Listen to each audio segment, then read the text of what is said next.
Hey guys, Rusty here. I really hope you enjoyed this video. Cool, hey. Hey guys, Rusty over here, and today I'm going to be showing you how to solo Mythic Emerald Nightmare with the Raj Vajara patch. It's going to be finally possible for most people. Now, before I get into the guide, I do want to say there are two big bosses that have very big DPS checks. I did this around 431 item level with rank 2 Condensed Life Force on my Feral Druid. So you do need to have a good amount of gear, however, when it gets to the end of the tier, it'll be much easier. Now, the first boss with the big DPS check is Nythendra. However, there is another way you could do this without meeting a DPS check. And that is if your class has a tank spec, so I'm playing Guardian Druid here, just spec into a class with the tank spec. Now, the reason for this is that the DPS check comes from the mind control mechanic from this boss. The boss is going to do two types of rots, volatile rot and regular rot, essentially do the same thing. And they're going to leave patches on the ground. You're going to get stacks of infested just from the debuffs, and also if you stand in patches on the ground. If you reach 10 stacks of infested, when the boss casts Infest Mind, which it casts after every single infested breath, you just get mind controlled. However, if you're doing this in a tank spec, the only ability that the boss will cast is Volatile Rot. It won't cast Regular Rot, it won't cast Infested Breath, it won't even cast frickin' Mind Control, which you need, is why you need to DPS the boss in the first place. So if you have a tank spec, just go tank spec and slowly whittle the boss down and just don't worry about it. Other than that, just don't stand in the pools on the ground. Eventually, the boss is going to go into the Heart of the Swarm phase. Good expansion, by the way. StarCraft is going to go into the Heart of the Swarm phase and pull all the pools on the ground and reset your infested sects. It's also, all these bugs are going to start growing. Don't stand in them. Okay, simple enough. Anyways, just kill the boss, slowly whittle it down. Now, the second way, the most way people are going to have to do this is the big DPS check. You have about 52 seconds, I believe, to kill the boss before it casts its first mind control. So pre-pot, use drums if your class doesn't have a lust, pop everything you have, flasks, food buffs, use everything you got. You need to kill this boss. Now, if you play perfectly, there is a chance you could avoid the first MC, and I'll show you why in a second. So you're going to start getting the Rot debuff there. It's going to tick and basically give you 4 stacks total if you play it perfectly. As soon as it expires, make sure you're continuously moving so you instantly move out of the green patches and don't get an extra stack. And it's also going to give Volatile Rot. Now, this you could get a little unlucky with the spawns. It can spawn in you. However, ideally, what you want is them to spawn there. You see, I'm at 9 stacks here. Sometimes this Rot right here, the boss will not do that Rot, and then you'll have another chance. That first mind control won't mind control you. However, that's very rarely happened to me. It only happened to me once or twice. So what you really want to do is just DPS the boss down before she does that first mind control, which she does right after that infested breath there. So you have about, I'd say about 50 seconds to kill the boss. Now, next we're moving on to Mythic Ursoc. This is the hardest boss in the entire instance. This is a even bigger DPS check than Mythic Nythendra. This boss hits you like a truck, and the reason for that comes from the Overwhelm and the Ren Flesh. So again, make sure you're popping potions, food buffs, flasks, drums, use everything to nuke this boss. Now the boss is going to put the Overwhelm and the Ren Flesh debuffs on you. What Overwhelm does, it basically increases the dot damage from Ren Flesh. So this thing, and it'll never drop unless you're a hunter with a pet. Now, he's also going to do the Roaring Cacophony. He's going to leave pools on the ground. Just move out of those pools, simple enough, and don't stand in them when he does another Roaring Cacophony. If you're in that pool when he does another Roaring Cacophony, it's basically going to fear you and you're going to die.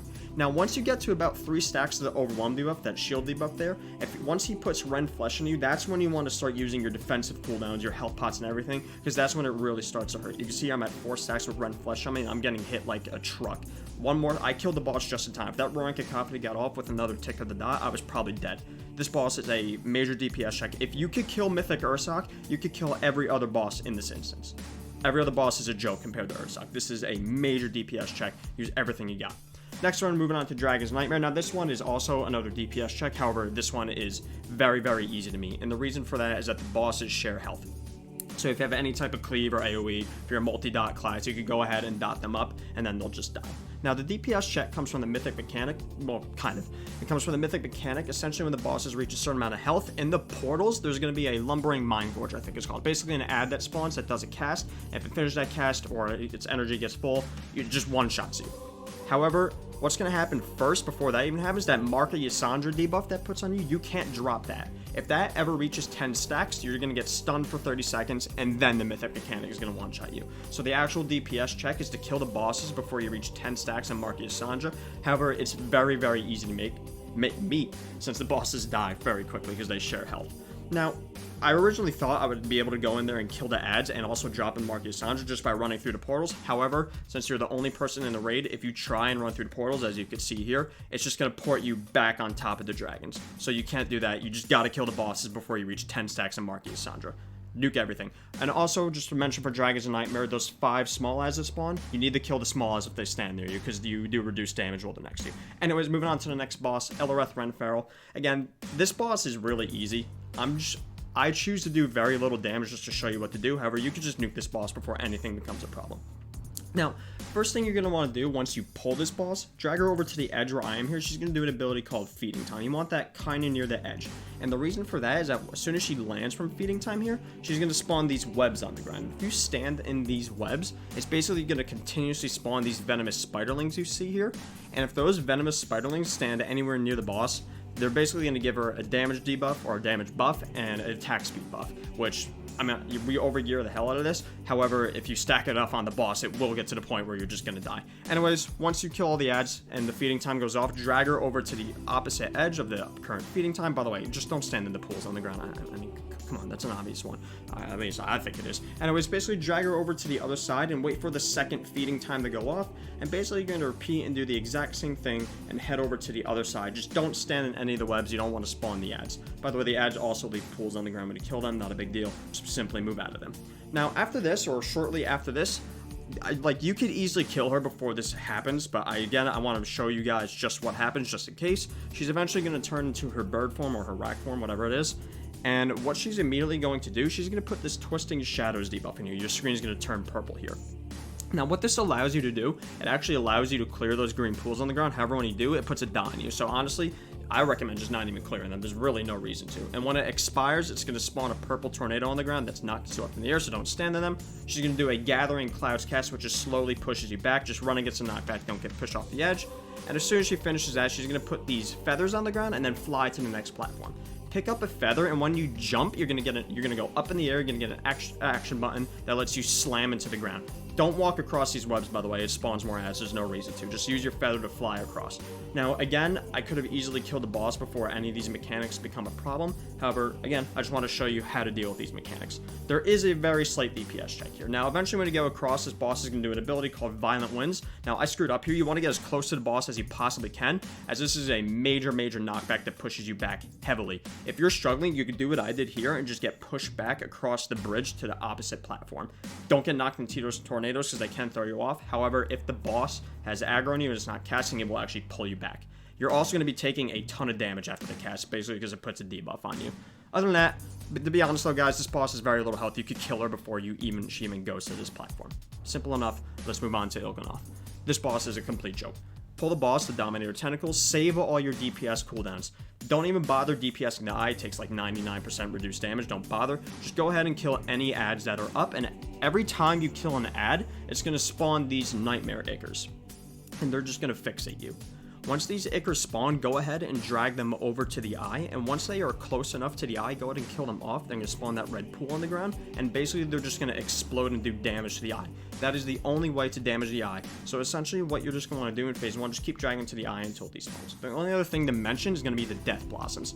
When these spawn, try and stand in as many as possible, because the ones that are not soaked, since you're only one person, for everyone that's not soaked, you're going to get a dot on you. This dot doesn't tick too bad. It's really not that bad. Even if you have very minimal self-heals, you could probably heal through it. It's really not that big of a deal. Anyways, in phase 1, just keep DPSing the Ichors down next to the eye until the eye despawns. Head into the Heart Room, pop all your cooldowns, and absolutely annihilate Il'gynoth. The rest of the Ichors are going to run in and do some AoE, don't worry about it. Now, what's going to happen here, you can see those red pools on the ground. Don't stand in those red pools. If you stand in those red pools, you're not going to be able to hit the heart of Il'gynoth. Now, you should be able to very easily kill this heart before the Dark Reconstitution cast finishes. If that cast finishes, it's going to go ahead and heal the boss, and you're going to have, if you're still inside the Heart Room, you're just going to be one shot and you're just going to be killed. So you need to run out before that cast finishes. However, it's a joke. You should be able to finish it before it finishes. If you can't, well, chances are you didn't make the Ursoc DPS check in the first place. However, if you do have to do it, you just have to go out and basically repeat phase 1 and do it again. Simple enough. Let's move on to the next boss, Cenarius. Now, I overcomplicated this boss a little bit. It's actually pretty simple. All you're going to do is go ahead and nuke the boss down. I actually did the mechanics here because I thought you had to. You really don't. Just kill the boss. It's simple as that. However, the only thing to watch out for is going to be the Aura of Dreadthorns cast he puts on himself here. It's basically a buff he puts on himself. You can see he has it right on him there. Now, essentially what this does is, it's basically a reflect. It's thorns. It does damage to you when you damage the boss. It also damages you. If there any ads are near the boss and you damage those ads, they also get the Aura of Dreadthorns. So essentially, you just need to be careful that you don't kill yourself killing the boss. Now, I choose to actually kill the ads here, because I thought they'd be doing a ton of damage. Guys, you really don't need to. Like you see here, the boss was at 20% health. Honestly, just pull the boss and kill him. Don't worry about the ads. The only thing you need to be careful for is just don't kill yourself on Aura of Dreadthorns. That is it. Simple enough. Let's move on to the final boss of the instance, Xavius. This guy is also, I'm going to be honest, fairly easy. I thought he was going to be hard with the 4 mil health, because that's a lot of health. However, it's a joke. I'll show you why in a second. So go ahead, save all your DPS cooldowns, pull the boss. And what's going to happen is there's going to be these green circles on the ground. Go ahead and stand in one that's going to put you into the Dream Realm. And for every other circle that isn't soaked, Corruption Horror ads are going to spawn. Now, what these ads are going to do, they're basically that red bar on your screen there. These ads are going to very quickly fill up that bar to 100% energy. Once that bar reaches 100% energy, pop all your DPS cooldowns and plow into the boss. The reason for that is you're going to get the Descent into Madness buff, and this increases your damage by 150%, so you could absolutely annihilate the boss. However, once this debuff expires, it's going to kill you. But you're in the dream. You soak the pool, you're in the dream. So when you die in the dream, you just go back and die in the real life. And what's going to happen is it resets your bar, so you're going to get filled up again, and you're going to get another debuff. You need to kill the boss before that second debuff expires, though, otherwise you do wipe. However, again, if you can't do that, you probably didn't kill Mythic or Ursoc to get here in the first place. Simple enough. Instance done. Instant soloed. Hopefully you got your leather shoulders, and honestly guys, that is it. There really is no reason right now to solo Mythic Emerald Nightmare, because Blizzard is absolutely annoying and refuses to turn on Legacy Loot Mode for previous expansion content. It has to be 2 expansions before, but whatever. You have bragging rights. You just solo Mythic Emerald Nightmare. Why the hell not? Anyways guys, I hope this guide helped. Thank you very much for watching. Until next time.